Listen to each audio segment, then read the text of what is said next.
Greetings to you. How are you feeling right now?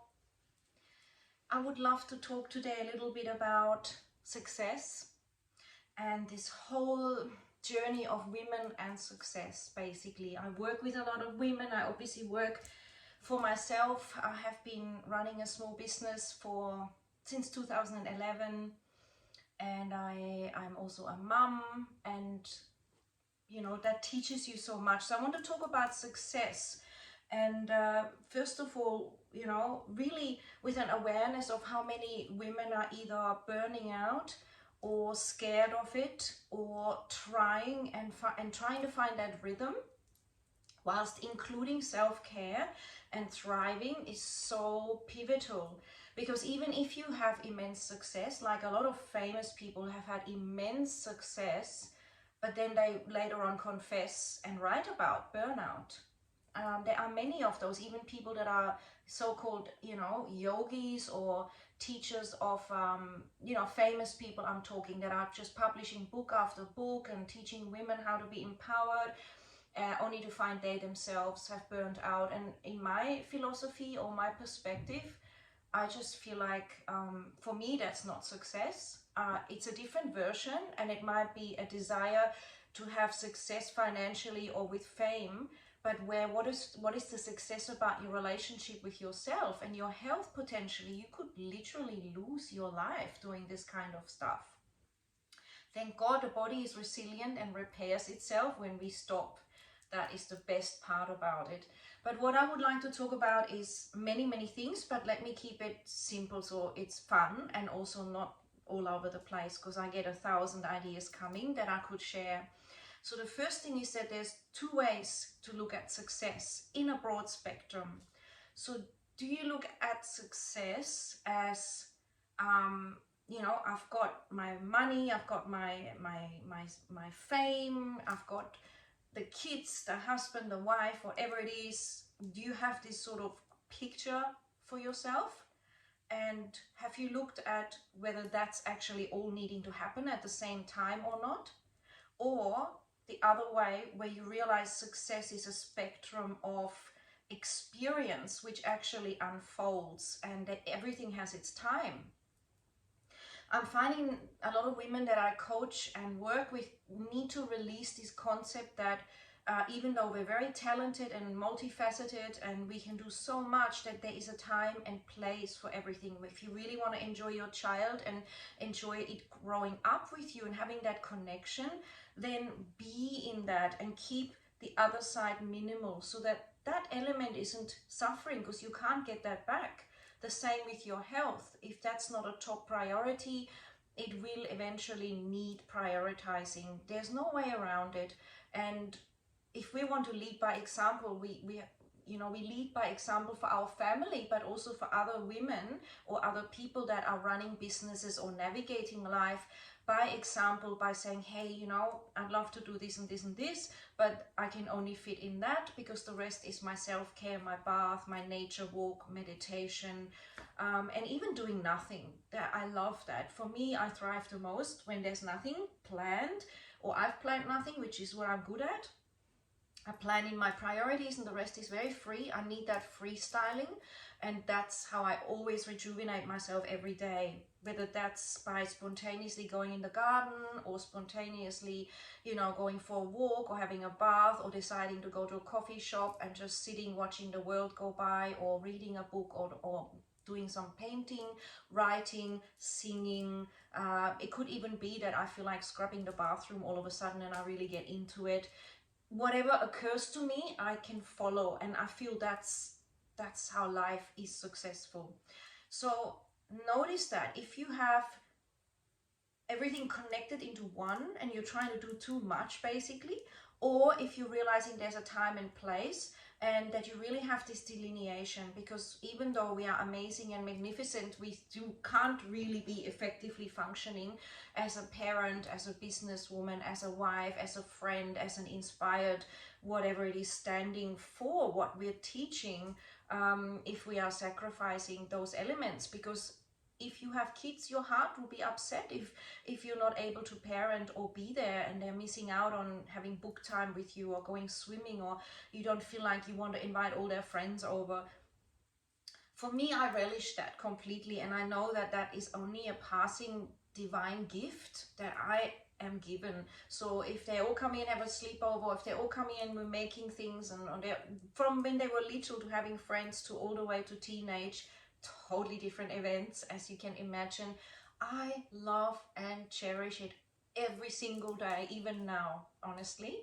I'm not saying you should, because we're all different. Not everyone has that certain thing where we thrive on seeing our family coming together in the house in different ways, and seeing kids grow up. So part of my priority is my self-care, because that reflects on my parenting, on my kids, and on myself. I have a commitment to myself. I feel that life is a great gift, and it could mean it is simply that I can go out on that beach walk, or hug the trees in my neighborhood, or meditate with my back to a tree and journal. And nothing has gone into social media or to somebody right now. I'm just holding that within myself. I'm walking that as an embodiment. So, and that is valuable. Okay, so many of us may put that aside and say, well, how is that useful? What it's actually useful, because that's a feminine aspect of being. The masculine is very much doing and ticking the boxes. That has its place. But the feminine, which is very powerful and creative, which is in men and women, this is not about sexism or anything. The feminine is about allowing, noticing what happens, being receptive and perceptive. And, this is an alchemical state of being. And if we don't allow that, we are limiting ourselves in our parenting, in our role as anything, business, society, leadership. So I just see very much that a lot of people get there 3/4 or halfway, and then something is neglected, often the personal health, because initially you don't notice it. Initially you might be charged up and it's running, but eventually it's like a car, the petrol runs out, the cells are neglected, your inner connection is neglected, and the price comes out in having to either crash, or feeling the disconnect, or the universe not reflecting it by giving you external attention back that is working for you. It's time to nurture. It's time to be still, to incubate. Just like the seasons where, we have the spring and summer and autumn and winter. I've always felt that deep connection, especially growing up in Germany. I enjoyed this as a kid very deeply, and reflected on how beautiful it is, and how the beautiful the spring comes after the snow has melted, and this incredible life force that is blossoming through that activation.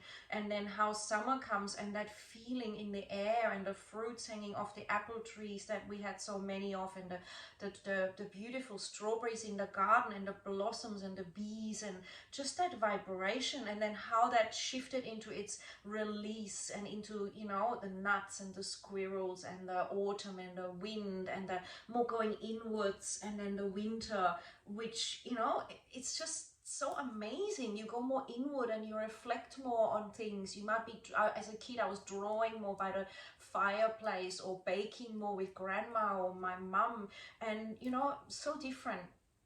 And you dress different, right? You adjust to this. This is another way in which nature teaches us. So you adjust your dressing to the seasons. Why don't we also change our mindset according to our seasons, which can be daily, or monthly, or quarterly, or yearly. We are always shifting. So the next thing I want to say, and that's really important, is there's also 2 ways to success. And that's very much linked with what I'm trying to say, where I'm kind of mentioning about burnout.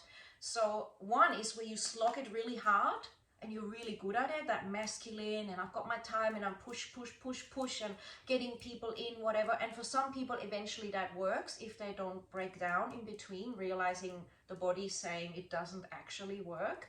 Or maybe your partner saying, I don't like you anymore, because you're just like some crazy machine and obsessed with out there. Or the other way is to, again, notice who you need to be, and how you need to vibrate and what self-care is required in terms of saying yes to this and no to that. Those different phases in life. And you can apply that to your personal spiritual journey. You can, because it's not all about just sitting, it's also about feeling, doing, and actioning. This is all connected. And the most powerful aspect is to have your vibration lining up with where you're at in this moment and taking those steps. So you go silent, you reflect, you feel, and then you take aligned steps that feel really good, that align with your priorities. So knowing what your priorities are really helps to do that second part even more. Because if you know number 1, 2, 3, 4 is this, you can ask yourself, am I currently doing things that are working towards this? For example, for me, it's always been my spiritual growth, my relationship with myself, always, because I know that's the most important relationship and it will reflect on everything. I've been like that since I'm a child, pretty much, and teenager. I was always fascinated by consciousness in me and in others. So for me, once I know that I can connect with that and also navigate it and understand it, because it's so complex, everything else will balance. I'm a magnet for success, for nurturing love, because I love myself. I'm open to change because I know my inner changes. I spend time on myself, which is why people love spending time with me. I'm present to myself, which is why I can be present to others. I take time out, which is why people also know to have their boundaries and not to bombard me. And I honor my silence, right? So this leads to a different part of success, which may not be financial just or fame or whatever it is. It's all about the connection with your body, your mind, but also your purpose in this life. What's really important to you? So for me, that really was being curious, studying at university. I got my degree. I wanted to understand biology, the cellular mechanisms. How do we repair? How does the DNA do its thing? Loved it, totally loved it, and enjoyed it in my own unique way. And then it was around my femininity, coming back into myself. I did all that yoga and going back into silence, which is what I had as a child. So finding my true soul connection deeply and every day, being in it. Now my multidimensional self with the kundalini, but also then there came the parenting and being a mum, growing a baby. What a miracle, giving birth and realizing there's so many ways we can birth as well, and finding out what works for me and nurturing my children's lives to my highest capacity so they are confident to be who they are. They know that they are infinite potential. They realize that they can be an expression of the divine spark and enjoy the journey, you know, get into relaxing, but also get into being free and activating everything, also into a little bit of discipline, and they do this in their own way and they unfold, and just watching that is another bliss. And so find out what that is for you, write it down, and find out whether your actions are actually aligned with your 1, 2, 3 priority. And be very honest with yourself, okay? Don't think about what your parents want or the society wants. Notice in this moment, what is it right now? So for me, until my kids all were 18 and above, it was my kids, always. And that came with me first as a healthy mother. Priority, good sleep, good self-care, reflection, meditation, reading, educating myself about parenting, applying those things, you know, creating that nurturing space for them always to feel that they can be free to share, to explore life. And yeah, that was my number 1. And so from that place, I always knew where my priorities were. They were not about always having a perfect clean house or making money doing something else. That was just, that came and went however it did. It was not my priority. My soul was rejoicing in this parenting thing, which I still do and still love, and I will never regret it. So this is, and that created aligned action. So notice what these things are for you, and I'll make more videos on this so that we don't burn out, because we can't be everywhere at once. We need to decide how we spend our energy. I know you know this, I'm just a reminder.